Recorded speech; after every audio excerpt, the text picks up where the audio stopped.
Hello, my loves, beautiful Facebook friends.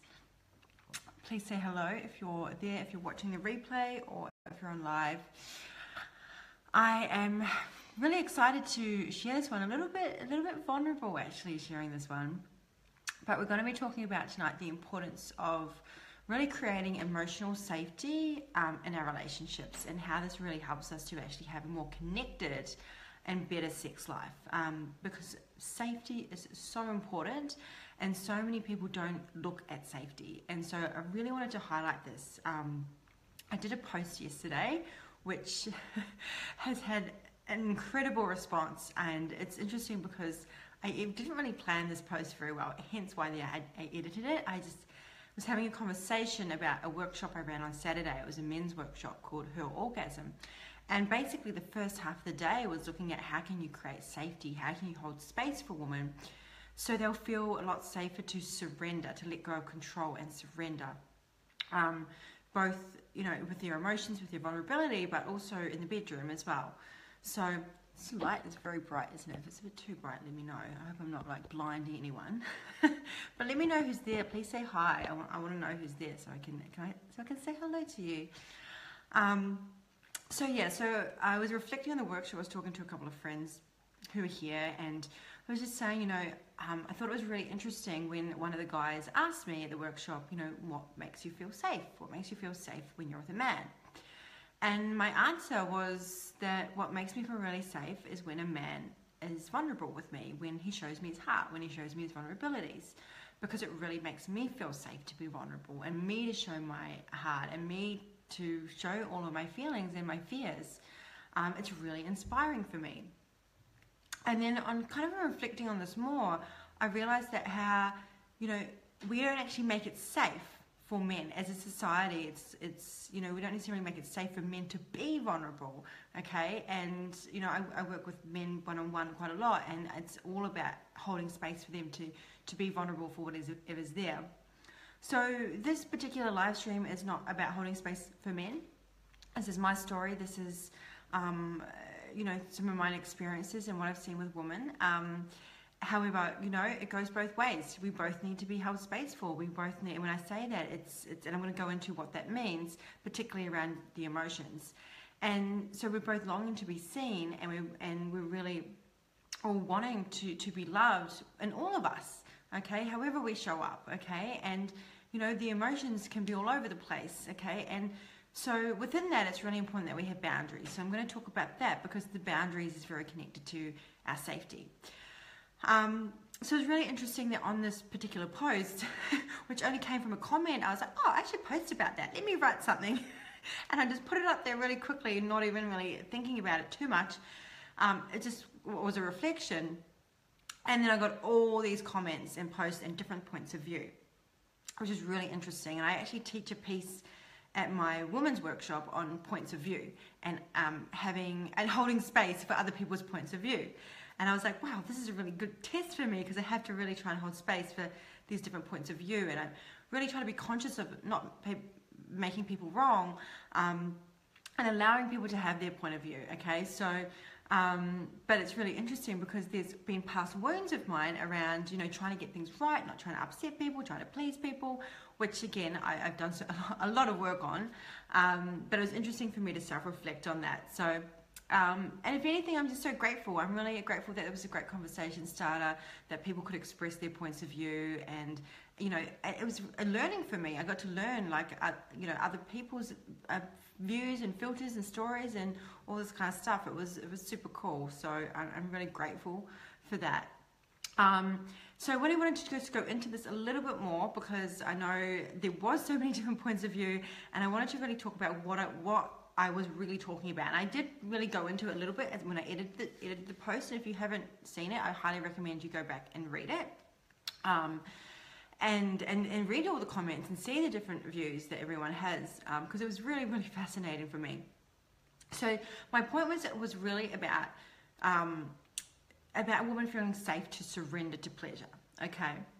And from my personal experience, and from what I've seen with a lot of women, and this is really, a generalization, but from my experience, is that when women don't feel safe in their bodies, which is very common because most women have disconnected from their bodies, maybe they've experienced some sort of abuse, some sort of trauma, and at some point they've literally like gone out of their bodies. They're not fully present in their bodies because there's this underlying belief that it's not safe. It's not safe to be in our bodies. And so this is really common, right? And so what will happen is that they just won't allow themselves to surrender because there's this fear of what happens if I completely lose control? What is going to happen? Like it's not safe to completely just let go. I've got to kind of like hold on to something. And it's also a fear of being seen in our sexiness, our sexuality, our eroticism, our our surrender, which has really been made, like women's sexuality has merely been made to be wrong and bad and shameful. And if we really surrender in that way, then we can kind of go into that shame and go into that wrongness, and that's scary, and that doesn't feel safe, especially if we have been abused or we've been slut shamed and things like that. It's really scary for us. And so, and of course, I'm talking about women, but these things are also there for men. Okay, so we'll just be really clear with that.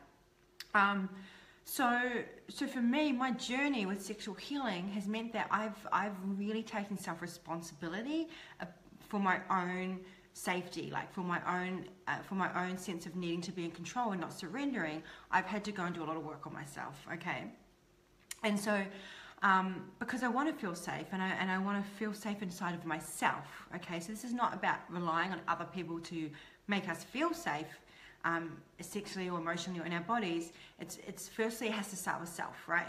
Number one. And so one of these things is about creating healthy boundaries, okay? And one of the things that I teach in my workshops is called the Wheel of Consent, where we teach, which is from Dr. Betty Martin, who I've done 5-day training with her, where we really explore consent and boundaries and how that helps us to really come back into our bodies. So that's one of the, really important that I had to go and look at, okay, where am I not feeling safe inside myself first, number one.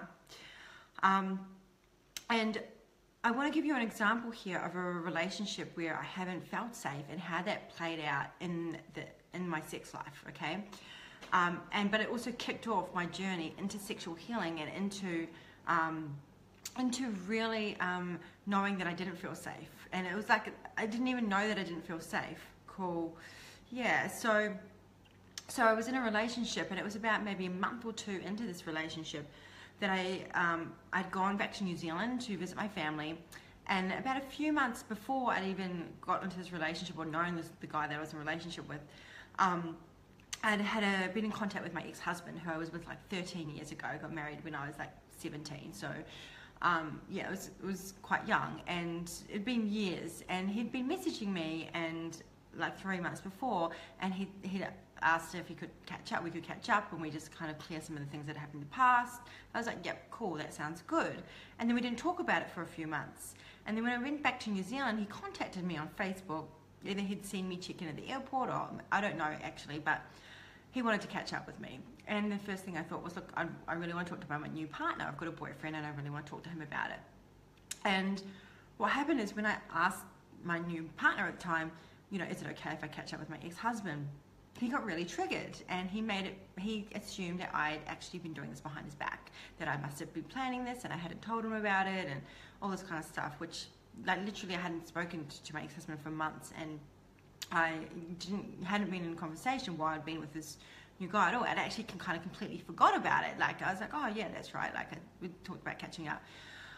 And what he did is he broke up with me, and he went out partying, and he broke up with me, and I was a mess, and I was like, oh my God, I don't know what I've done. He was just like, nah, we're over, you're a liar, rah, rah, rah. And I was just like distraught and in tears, and he wouldn't talk to me, and he wouldn't answer my calls, and I was like stressing out because I didn't understand what was going on, and I was trying to explain and defend myself that, this wasn't behind your back, this was like literally you just contacted me.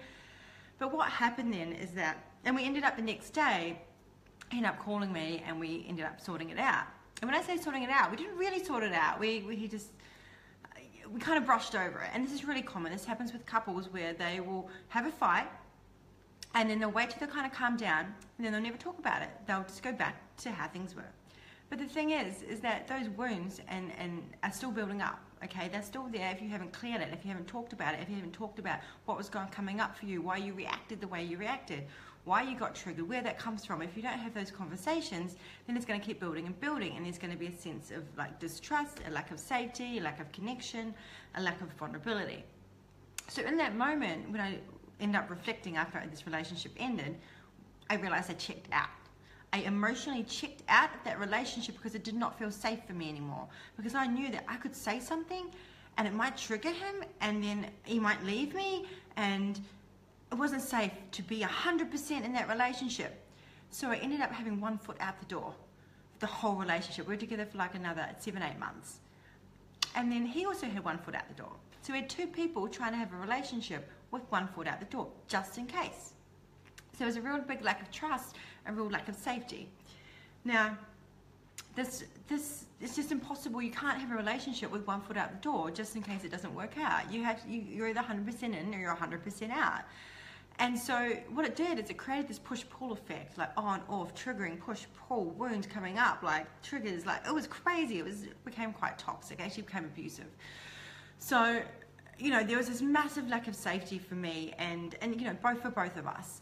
And what had then happened in the bedroom is that it just became a bit of a rut. Like I did not feel safe to be vulnerable, because anything that I was vulnerable with him about would get somehow turned around or would trigger him, and he would take it personally, and vice versa. I was doing the same thing. And so I felt like, oh, I can't tell him stuff now. Like, I've got to be careful with my words. I can't tell him things because what if it triggers him? What if it takes it personally?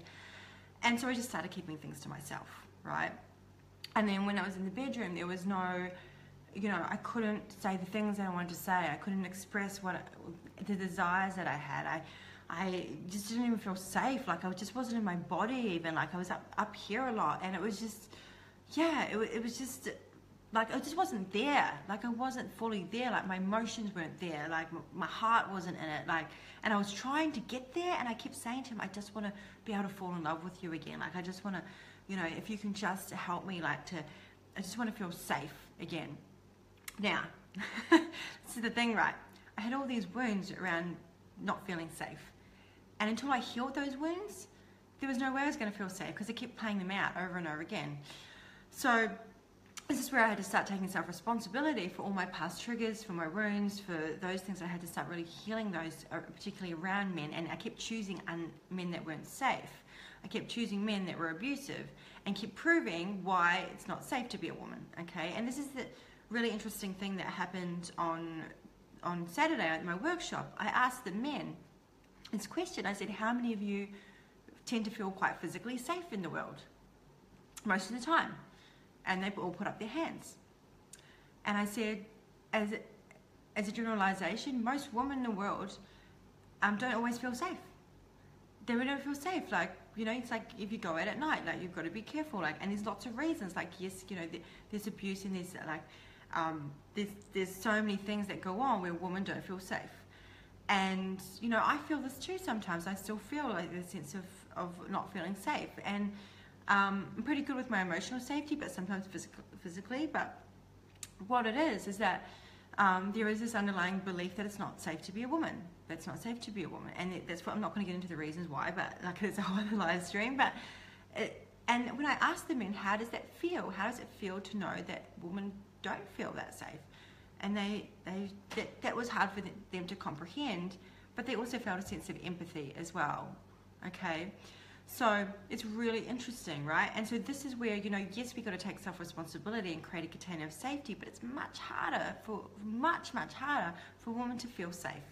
And this is why it's so important that men in relationship with women, or with any type of relationship with women, are able to hold space and help a woman to feel safe. And so there's a number of ways that you can do this. Now, one thing I also want you to know is that this feeling of not feeling safe also comes from survival and instinct, right? So it's in our DNA, and it is really about it's effectively like back to the gatherer days, where women basically talked so that they would not, so the animals would know that she was coming, and they would shoo them away so they wouldn't attack her, basically. It's a survival, it's instinct. And so women actually talk to feel safe. So when a woman is talking, it means that somewhere she's not feeling safe, somewhere she's feeling threatened, sometimes she needs to get something out, she needs to like process it. Okay, so woman talking she's trying to feel safe, right? And so the other night I was with a man, and we hadn't been intimate yet, and we were sitting on the couch and we were just talking, and I went to the bathroom and I came back and I just said, how are you feeling? And he said, I'm feeling like I desire to be closer to you. And I felt really vulnerable. I was like, oh, like there was stuff coming up in my space around this. And so I said to him, can I share what's coming up for me? And I said to him, what's there for me in my space is that, you know, I'm pretty selective with who I am intimate with. Like it really takes a lot for me, because yeah, a couple of things I expressed to him were just really vulnerable. I haven't actually publicly shared this, so it is even vulnerable for me to share this on here, but was that, first of all, I don't necessarily want to be with a man where I feel like I'm having to play the teacher role, because, you know, I do have this some knowledge, and I want to surrender. Like, I want to surrender. Like, I'm giving all the time through my work, and when I'm with the man in my personal life, I want to be able to surrender. I'm still giving, but yeah, like, it's from a different space. And then the other thing is that I also don't want there to be expectations of me that I have to perform. Like, you know, I'm a sex coach, tantra practitioner, and like, I don't want there to be expectation in this space, like, because I don't want to have to be in performance and pleasing. And this is the conversation that I was having with him, and he got it. He got all of it. He let me speak it all out, whatever was there. And then he said, well, and then he shared a vulnerability of his around that, well, I am this tantra practitioner and this sex coach, and, you know, this is kind of, well, some of it's new for him, but he's done some stuff, some tantra stuff before, and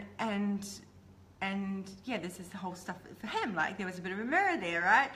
And when he shared that with me, and I could really feel it, like, I knew he just wasn't saying it, you could really feel his vulnerability. It was like, relief. Like, I was like, so I get it. And then I was talking, I kept talking, and then I said to him, I know that I'm only talking to feel safe now, so I think you better touch me.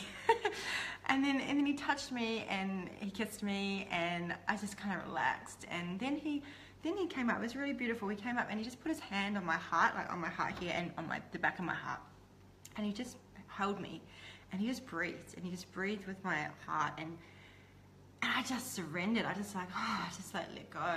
And what was really beautiful about it was that I'd also spoken my boundaries about, like, I'm not going to have sex with you tonight.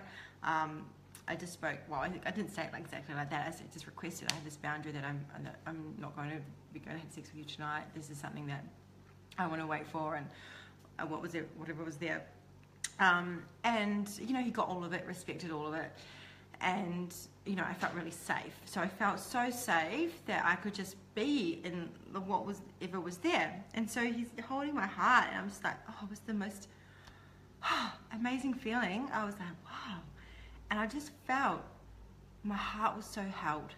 I just felt like it was held, like, but like, not just like physically, but like emotionally. And my whole body just relaxed, and I just completely surrendered and like melted. And it was an incredible feeling that I was just like, every woman needs to experience being held like this. That was like, oh my God, this is what we're longing for, is to have our hearts held, and our hearts to feel safe in this way. It was just incredible experience. And there was no expectations in the space, you know. If nothing had happened after that, I mean, I went into like a full Kundalini activation after that. But if nothing had happened, both of us would have been completely happy and satisfied. And we could have probably just stayed there all night and just been totally content. And so it was just amazing. But the main thing is that I got to get out my vulnerabilities. I got to state my boundaries and have them completely 100% held and met. Okay? And there was no like going into fixing of my past stuff, like, oh, this is my vulnerabilities around this. There was just like, I get it. I get it, I totally get it, and this is what's coming up for me. This is what's alive in me. And it was really just beautiful. And then what happened is that as he's holding me, he's holding my heart, I started to get turned on. I was like, wow, like I'm really like excited. Like I could feel it. I could feel myself get really juicy. And I was like, all he's doing is holding my heart. And this is the interesting thing, and this is how the emotional safety is key, is that when a woman feels safe emotionally, she will get aroused, okay? So the arousal will come like with hardly being touched. It's incredible. I was like, whoa, this is, and it was full on. Like it wasn't just a little bit, it was a lot. And I was like, wow, I can't, like, it was amazing. And then part of me was like, oh, maybe we could have sex. We didn't, but like this part of me is like, I could so get into this now. But yeah, it was a beautiful experience. So that's just a little kind of example of how easy it is to just create safety through vulnerabilities and boundaries. And with that, the only way that I could do that, the only way that it's like I had to show up first. This is the thing, right? Is that I had to speak my vulnerabilities. I had to allow this man to hold space for me. I had to allow it. If I had shut down, I could have easily, the feelings that were coming up in my body were like it was hot, and I was like feeling a bit nervous and a bit excited, and just, you know, it was like the feelings in my body, like my body could have shut down. My body could have frozen. It could have gone numb and pulled away. Like, but I've done all this work on myself so that I just was like, okay, I need to tell you something. I need to express myself to you, because if he had tried to touch me at that point, it would have like, oh, like I can't. Like it would have been so vulnerable for me, and I would not have been able to surrender to it. So it was really important that I was able to be vulnerable. Okay, and the only way that I'm able to be vulnerable is when I feel safe inside myself, and when I trust my intuition as well, like that this man is safe and healthy, and having healthy boundaries. Like I was able to speak my boundaries because I have healthy boundaries, and I've explored my boundaries, and I've what I do and don't want, and I know what my values are and my integrity is. So that, because your boundaries come from your values and your integrity, so I was able to speak that and feel good about that. And even if, you know, and of course, if you're not being okay, then it would have been a fit for me. I would have been like, hey, you're not in alignment for me. And if you can't respect my boundaries, then you're not going to be in alignment, right? No matter how much that I would have liked the person, because that's my integrity, is that I will be with someone who respects my boundaries. But I had to do so much work on this. So again, it was like I had to create that container of safety inside myself by knowing and having the awareness and the clarity of myself and what my boundaries are, and knowing that I can speak those, and not being over boundaried, because this was the other thing. The only reason that this man has come in to my life and I've allowed him in is because I had to actually, I'd gone from being under boundaried to over boundaried. So I had to redefine my boundaries, and to even allow a man to in, right, and to receive him. So, and it was just, such a healing, beautiful experience. And, you know, we're on this beautiful healing journey together now. Like, there's a lot of sexual healing going on, but without even trying to do anything, it's just happening, right? But it's because the vulnerability is there, okay? And so it's really important that we have to look at our old wounds, because otherwise we can take things personally. Like, you know, for example, if I hadn't spoken my vulnerabilities, or maybe I'd pulled away, there could have been like, a sense of rejection, or on his part, like, that I don't want him, like all that stuff, right, could have been in the space. But we had the conversation, and this is why communication is so important. And then guess what? It created more connection, and I just sort of completely surrendered. So I want to really just give you some tools that are going to help you around safety, basically, and around holding space and creating emotional safety.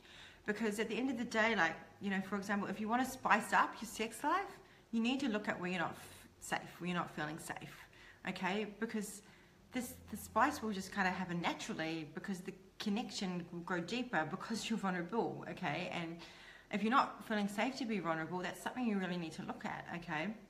And what are the fears and what are the wounds and what are the stories you're telling yourself about why it's not safe? You know, that's something to really explore. And this is the big part, massive, like pretty much the underlying theme of my 3-day event that I run, is all like actually about safety, about creating safety inside of ourselves and in our relationships.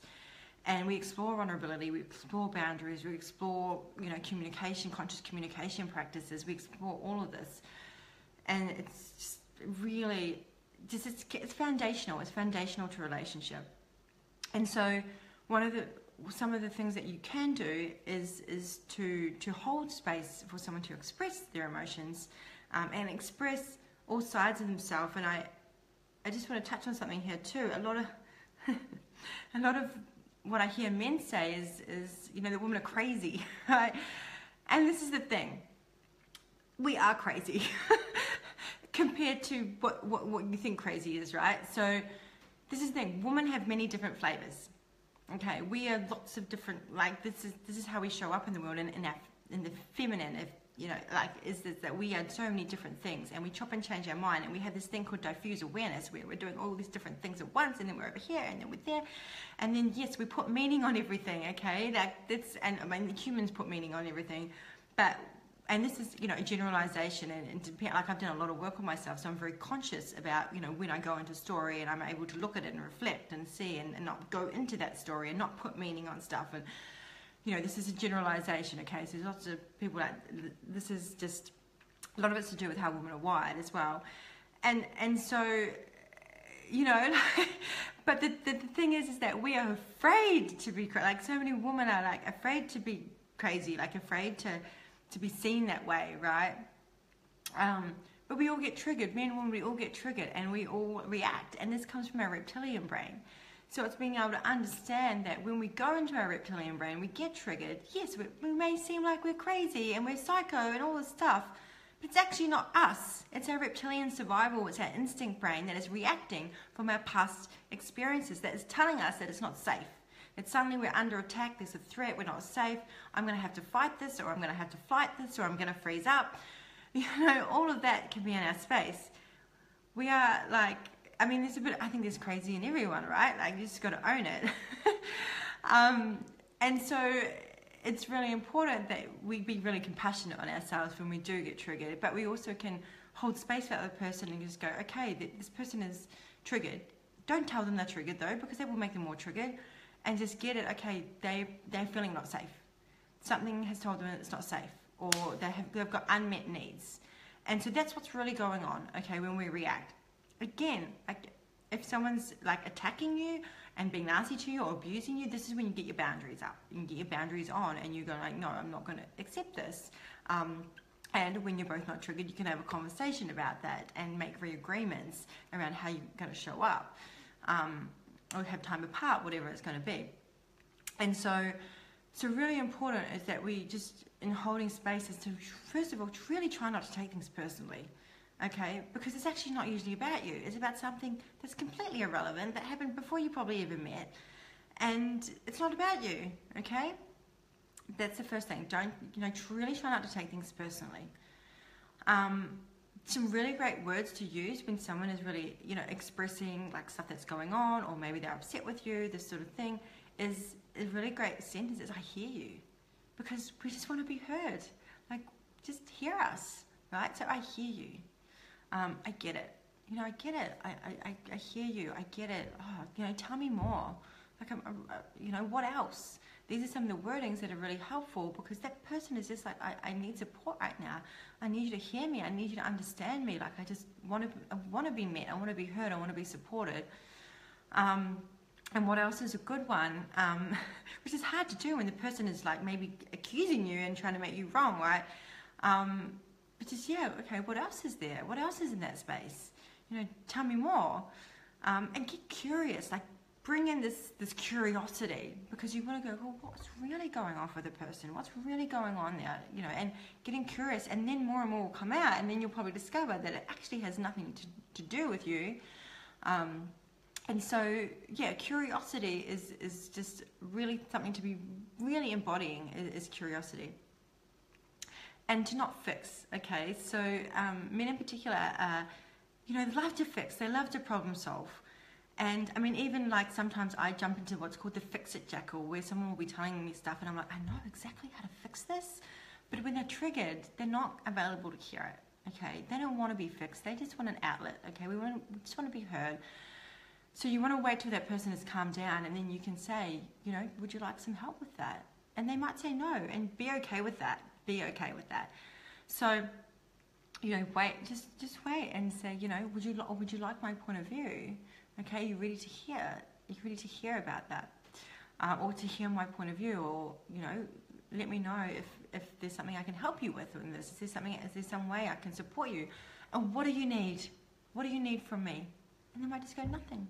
I just need you to listen. Really simple questions. So, you know, just go over those again. I get it. I hear you. These are good ones to write down. What else? Don't fix. Get curious. Don't take it personally, okay?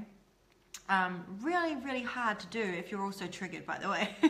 So that's when it's probably good to do a connected timeout, where you just take some time. You're not fighting, but you're just having some time out. You're going to come together when you're not triggered.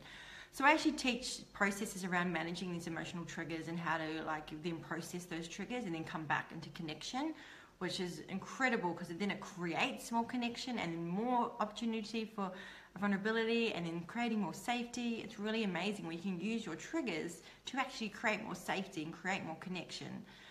And then you get aroused.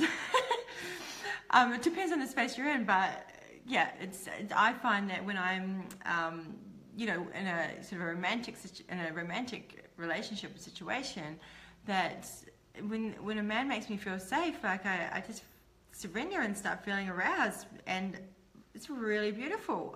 It's just so juicy. So I really wanted to give you guys the opportunity.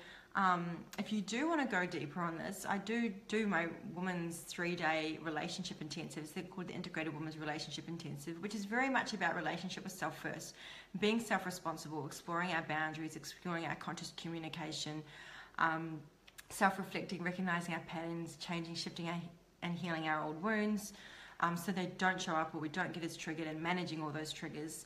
It's a really powerful event that is like foundational to relationship.